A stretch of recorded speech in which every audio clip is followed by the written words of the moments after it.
Hi, this is Sherry Starnes, and I want to take a few minutes to share some tips with you about listening.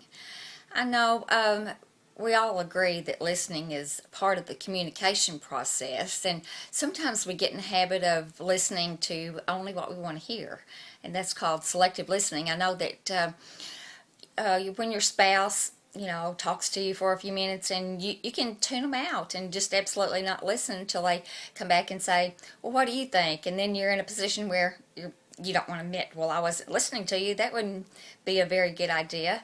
But sometimes that happens. And even if we're sitting in sales meetings or listening to presentations, or our mind tends to wander sometimes. But if we're on the other end and we're the speaker, wouldn't you want everyone to be listening to you and everything that you have to say? So it's important that we learn to listen, because listening is, the communication process in general is a two-way street. You've got to have a sender and a receiver. And if you're the receiver, then you need to be receiving the information. It won't do you any good if you just what do they say? Let it go in one ear and out the other, and don't comprehend or relate to anything that's being said. So anyway, that's just what I wanted to talk about. And actually, when we're listening, listening is with our mind. We can hear things, and hearing is with our ears. We actually hear things, but it doesn't mean that we are listening, because in order to listen, you have to be paying attention.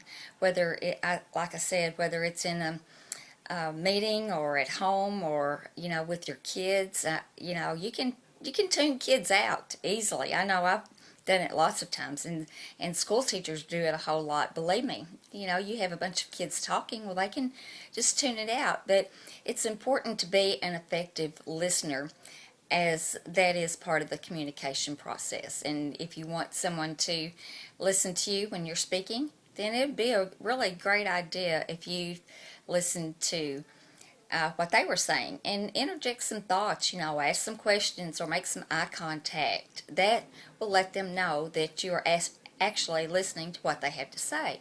And they will appreciate it more. They will feel like they're not talking to a brick wall, and you are focused or paying attention to what they're having to say. So that's all I have right now about that. And if you have any questions or comments, please leave them below, and I'll see you on the next video. Have a great one.